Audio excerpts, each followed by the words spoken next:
Joining me now is the U.S. Ambassador to Turkey, Jeff Flake, who is in the country, in the capital, Ankara. Thank you so much for joining us right now. First, let's start with the news that we learned that there are at least 3 Americans that we know have been killed by this earthquake. Do you have any additional information for us? No additional information. Obviously, we have consular services. We have additional resources there now in southeastern Turkey to make sure that we respond to every request we get. Right now, it's 3 Americans, and we're obviously following up with other requests that we get.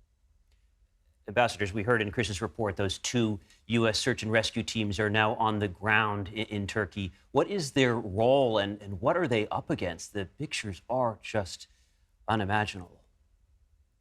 Well, they are, and these are 2 very skilled and experienced urban search and rescue teams, one from Los Angeles, the other from Fairfax County, Virginia. They flew in yesterday and are in now a town called Adiyaman, where they are conducting search and rescue. They're looking for survivors.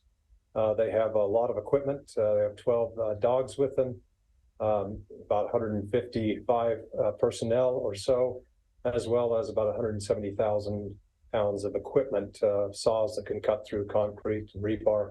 So they're working very hard right now. This is a vast area that has been impacted by these earthquakes. Any idea how long the U.S. will remain committed to this? You know, as long as it takes. We are here at the request of the Turkish government. I should mention, Turkey has responded over the years to many natural disasters around the world. I think in over 50 countries on 5 continents, and so they've paid it forward. So now it's in their time of need. We're stepping up, but we're only doing it at their request and going where they direct us. They're very skilled and capable in earthquake relief. They've had earthquakes in the past, but this is at a scale that's just massive in an area that I think 12 million people are affected. So it's a big task ahead. After the search and recovery phase, or search and rescue, will come recovery, and it's going to be a long road. There's a lot to do, and we have a lot of good assets here. Other than the search and rescue teams, we have Black Hawks available that are flying missions to get relief workers where they need to go, as well as evacuate those who are hurt. And we'll have more heavy lift equipment and helicopters coming soon. Ambassador, I had read the area that was affected is just enormous. I had read that it's roughly the size of England, which just kind of puts into perspective how big this is. As you know, Turkey's president has been criticized on Twitter, on social media, by his people for this response. What do you make of that criticism? Well, this is, as you mentioned, it's a massive scale, and it's tough to respond adequately when so many people are affected. We're simply helping where we can. And I know that it's appreciated by the Turkish government. They tell us so, that we're working with very experienced and capable partners here. They are NATO allies of ours, and we're trying to help. And let me just say, a shout out to the American people everywhere for responding with donations and with help.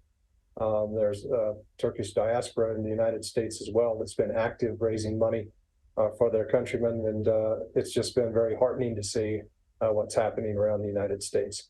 But on that criticism, do you hear that? Are you hearing that from your sources, that aid was slow to get there? Now, frankly, we're focused on the task at hand, at helping where we're needed. So we're simply doing that. And what do you see as sort of the biggest challenges at this moment? One of the things that Erdogan said was he admitted that there were some shortcomings, that there were problems with the roads and the airports, but that things were under control now. I'm wondering if that's what you're seeing. Well, this is a massive scale, as I mentioned. So there are areas like Hatay, Antakya, that are really cut off right now from a lot of road transport. The airport is out, and so these are tough areas to get to. That's why our helicopters and rotary wing assets are so important. But it's, like I said, it's just a massive scale, big disaster, and it takes a while to get to everyone. And the next phase is going to be important, and as well. And every government that undertakes a massive effort like this is going to be criticized. So we're just trying to help where we can. Ambassador, I know these are, we're talking about very powerful earthquakes, and so perhaps it wouldn't matter what sort of building standards you had. I don't know how buildings can sort of withstand this sort of thing, but there have been discussions even before about the building standards in this area and whether or not they were strong enough to withstand earthquakes along an area that's prone to them. Have you spoken to anybody about that and whether or not, this area was sort of prepared for this? I'm sure there'll be time for those discussions to be had, but that time isn't now.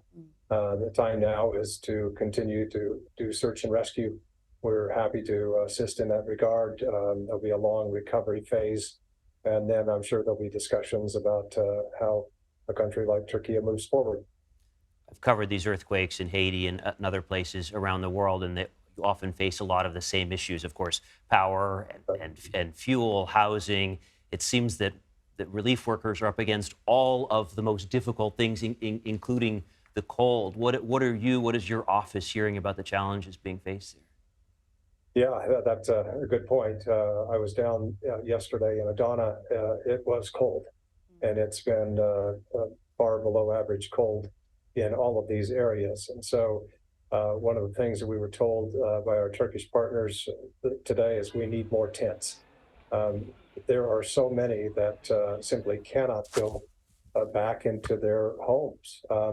Just to give you an example, we have some 37 locally employed staff in the city of Gaziantep. Every one of them are sleeping in their cars. They cannot get back into their buildings. The same is true with many of our staff in Adana, and that is true for Turkish people everywhere in those areas. So that's a huge need, and it's just exacerbated by the cold weather that they've been having. Well, Ambassador Flake, the world is watching and with tears in its eyes. So I think happy to hear that Americans are at least trying to help. Thank you for taking a few minutes today to talk with us. We appreciate it. Well, thank you. And I just want to say thanks again to American people, American taxpayers. I was in Congress for 18 years.